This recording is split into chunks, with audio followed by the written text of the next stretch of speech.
Good afternoon, everyone. I hope you're doing fantastic today. So, in this video, we're going to be talking about candidates, and there's a lot of focus on my videos and when people start agencies on clients, how to acquire clients, how to land a big client, when actually the candidate is equally, if not more important, because there's always going to be abundance of clients.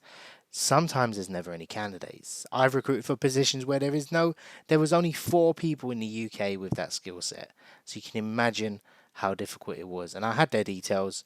2 of them ended up leaving the country because of Brexit. And then the other 2 said, I'm very happy in my position. So that was it. That was the end of that position. And probably that company is still recruiting. So this technique I'm going to show you is something that everyone needs to do.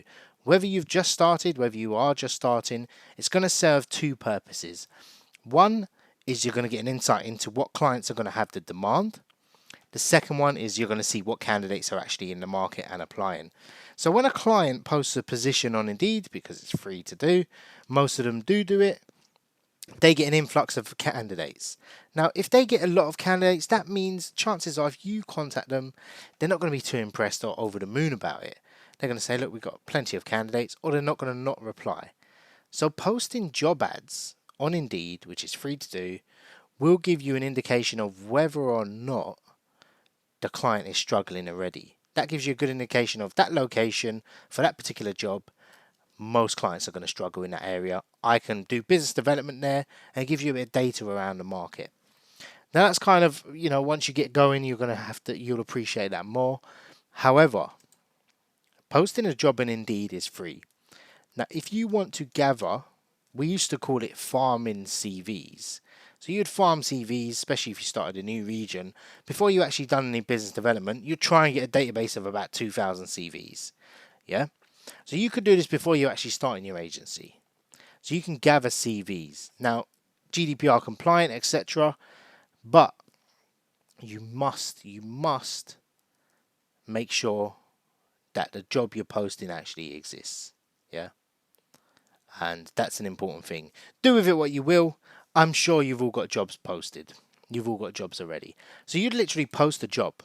You'd go on Indeed, you'd sign up, they ask for your email address, they want your number. They're never going to get my number because all they're going to do is call me about sales positions and trying to upsell me more credits. So going back to here, post your job. Now what you want to do is post it in different regions. So let's say we're looking for an engineer, yeah? So we're looking for an engineer, and we'll keep it specific, so just engineer. And what you want to do is, if you're operating a permanent desk, you want to post the job in London. Yeah, this is the technique I use. So the 5 most populated cities, I might have got this wrong, is London, Birmingham, Leeds, Sheffield, and Manchester. They were the 5 I used to always post in straight away. And I would see what caliber of candidates are on the market. If I see a really good candidate apply, I would have a conversation with them and ask them what they're looking for. And let's say a candidate comes to you and they say, "Oh, I've applied for a position in Birmingham, and they want 40,000." So there we go. We've got a candidate that's willing to work with us. You have a good conversation with them. You consult with them. What would you be looking for? Is this position suitable for you? This can be done by email, by the way. Your agency hasn't even started. You haven't even contacted a client, and you've already got a superstar candidate. Believe me, you will get superstar candidates come through all the time. They may have already, now the problem you're going to rise is they may have already applied for the client. So you're going to have all this CV. However, the client will look at you as, oh, he can actually find good candidates. Yeah, we found this candidate already, but he's actually got someone in the market already. Yeah. So let's say you find an engineer in Birmingham. What you want to do is contact these companies, filter it out by employer, make sure it fits the candidate's criteria. They want 40,000. Door engineer, they're probably not a door engineer, but a project engineer, let's say, and that wasn't an agency, project engineer, whatever. That fits their criteria, let's say. They're nearby, they're local, they want to work from home, they have a little look. Contact this client. I mean, I wouldn't contact a university, but I would contact them. And I'll say, look, I'm working with a fabulous candidate in the market. Would you be interested in reviewing their CV? They say to you, yeah, I would. Okay, great. Here's an anonymized CV and also our terms of business for you to review at your leisure.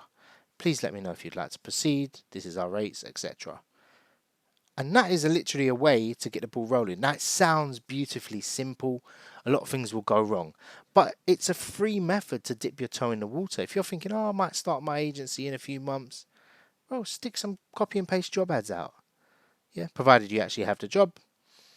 And you can literally start seeing what's happening in the market. Now, if you end up doing this a long time, yeah, a few years like I have across multiple job boards, you end up with a massive database, and that's the end of the goal.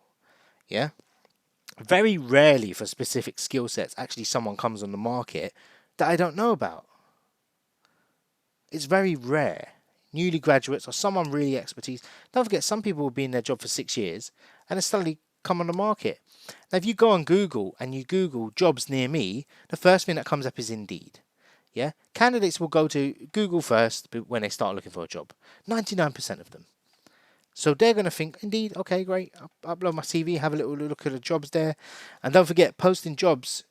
How the algorithm works is new jobs usually come first. So if you're posting often, you're going to be seen. There's unlikely this candidate is going to search for, apply for 2,000 jobs. So your job might come up, they might apply for 10 and see what happens. You get a call from them. Now the idea is, this is where I've been very successful. I'm very quick. Because sometimes it is first finger first. So if you call the candidate, have a conversation with them, get the CV across to your client, yeah, you're in before all the other agencies. You're in even before their HR checks their email. 2 weeks later, you've already placed the candidate. Yeah, I've had instances where I've placed the candidate and they've come back a few weeks later and say they already applied. I said they're already working. So they tried to pull a fast one. Hiring manager, I've already sent her CV to the hiring manager. I can't wait for HR. This is a superstar candidate. I said, forgive me. I've copied HR in, but this is a superstar candidate. I know they're interviewing with yourself. I wouldn't say superstar candidate, but, I think they're very suitable for the position. Please review, let me know. I'll be happy to facilitate and copy the HR in. Like, I sometimes take matters into my own hand because I know that is a placement. Yeah? Both of them need each other. That candidate is not going to be on the market for long, etc. So this works really well regardless of what type of positions you're looking at. So I wouldn't go down the route of, how can I put it, just looking at the client side. You need to be building up a database. You need to know your market. A candidate conversation is worth so much. Let's say you don't know nothing. I don't know anything about door engineers. I'll literally learn everything I need to know from one half an hour conversation with a candidate. The terminology they use, what they look for, what the problem is in the industry, how's the market, how things have changed if they're experienced, why haven't they moved up, is it good to move up? I'd learn everything just from a short conversation. So I don't want to ramble on too much in this video, but it literally is, if you're not doing it, you should be doing it. Yeah, it goes for all levels of agency. Just started, experienced, massive database. I've constantly got job ads out. This is why I use job boards. Very rarely someone with a exact, criteria would apply for me, but it probably applied for everyone. So it is just having that candidate there. Would you rather go to market with 2,000 CVs, qualified candidates, various locations, and a client says to you, I need this position, I'd like for you to hunt. You've already got 6 CVs you can call. I mean, that's an ideal scenario, but you must have that. Whether you organize it in a spreadsheet, whatever. Qualify candidates, have a conversation with them, work for candidates. Candidates aren't there to be, just thrown off. If someone applies, give them some communication. You have to be a high level consultant. You can't just let people apply, ring them a few weeks later, and then say, oh, I've got your application. They'll be like, mate, I found a job. Make sure you're consulting. The number one complaint from candidates is recruiters are rubbish, there's no communication, and they only call when they want a placement. Yeah? Some candidates I've been calling on for 2 years, believe it or not, and they've never worked with me. But they know me, they would always pick my phone call up, and there is that chance that one day they will say, Kader, help me find a new job. And because they're a good candidate, I'll find them straight away. And it'll be worth it. So, Hope this video has been helpful. I hope you get some job ads out. And if you've got any questions, please let me know. Remember to be GDPR compliant as well.